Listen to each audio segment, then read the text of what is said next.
Hello, friend. I have a story to tell you today. It's the story of my daughter's life. She died of lung cancer at the age of 39, and I have written a book which I think is helpful to us today in the very difficult circumstances in which we live. It brings hope and encouragement and a sense that all is well. I hope you enjoy it.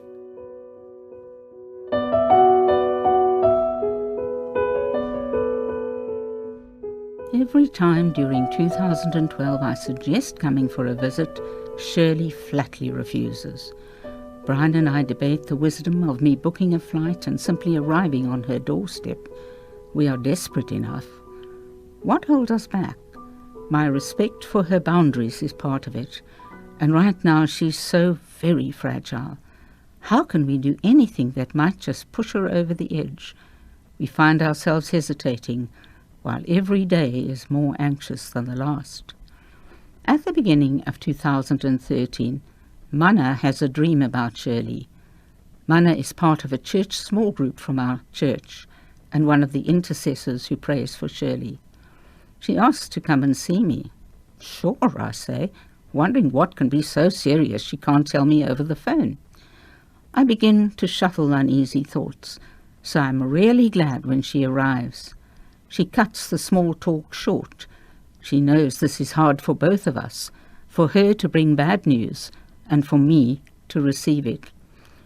I'm sorry to say, Thai, that I dreamt that Shirley had died and that Brian phoned to tell us. But you'll be comforted to know Brian said that it wasn't suicide. Some time ago, when the spectre of suicide suggested itself, I flatly denied the possibility and buried my head in the sand. As things went more and more pear-shaped, I was forced to allow the possibility in, occasionally and only fleetingly. God knows I've always considered suicide the worst thing a parent could have to cope with, that and rape. And actually, I've always feared this for Shirley. What makes possible suicide 10 times worse for me during these dark days?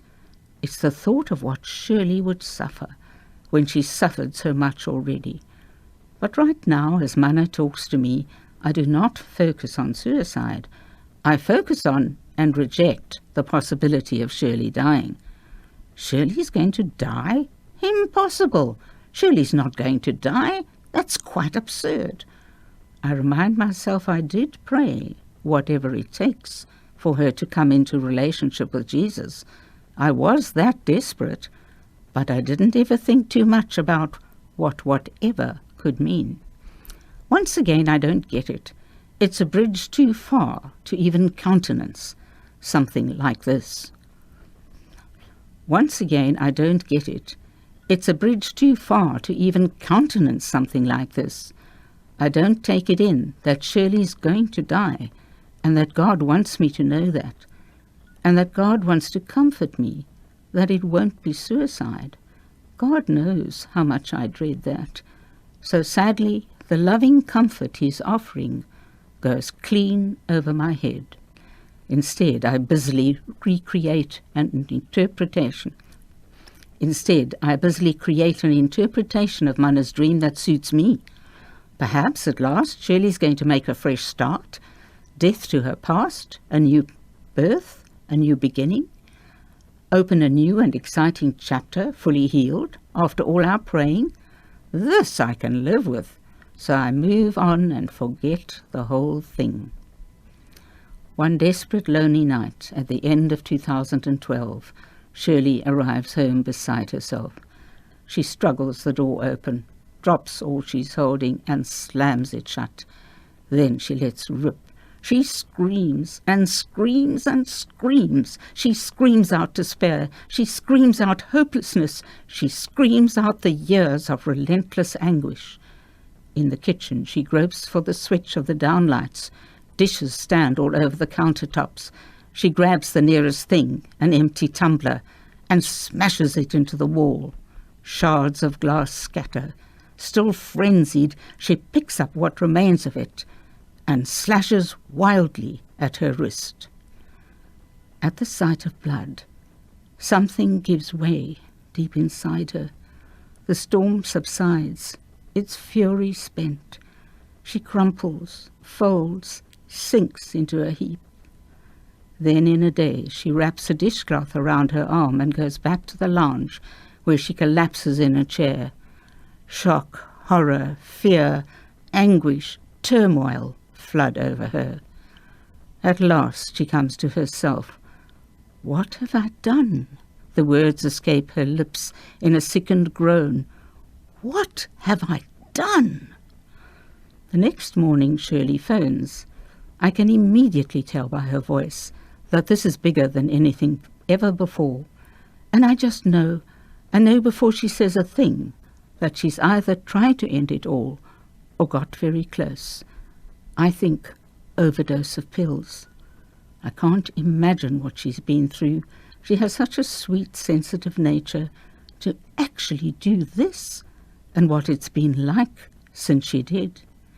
I sense that right now she's utterly horrified, and she's so overcome that she can't begin to talk about it. I realize she's locked it up in a place no one may enter right now. So I do not try to force my way in.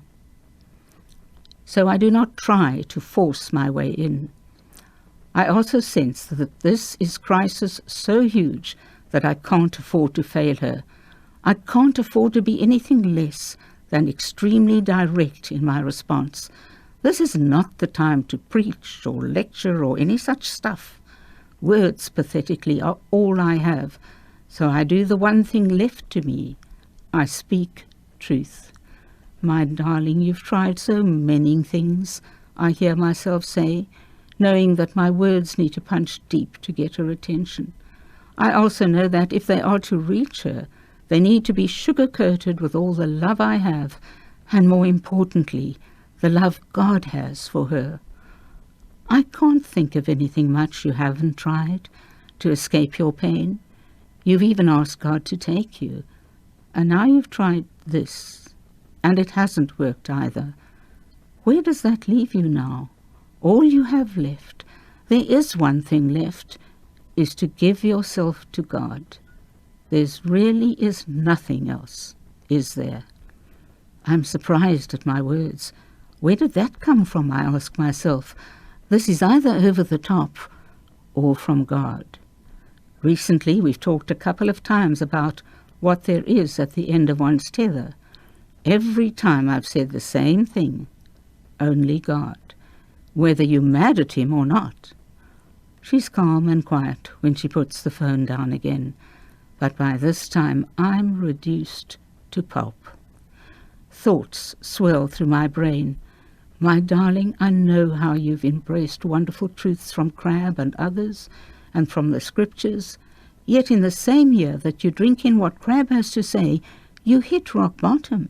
You end up in the deepest depression, and go one step further and attempt suicide. How did you get from there to this? I honestly don't know. I can only imagine what went with every step that brought Shirley to this point. Was your dismay at coming back to a dysfunctional life, your words, after the Red Sea holiday, so complete? I know that's when something snapped. That was probably a big part of it, the last straw, added to a long past filled with pain. What were the hours really like for Shirley from the time she did it? Each one was surely thick with darkness. Perhaps she sat lost forever in profound darkness. Perhaps she attended to her arm, or even went to the hospital. Possibly not, because they would know. Who knows what she must have suffered?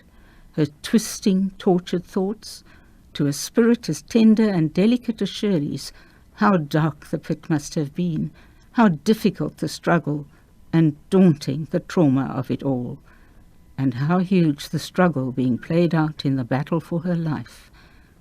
But she was never alone. Much later, Nick tells me the few details he has. He's the only one with whom she's ever shared them. When he tells me what she actually did, himself so overcome as to be able to give me only a very sketchy picture, grief paralyzes me for 3 days. What then must it have done to her?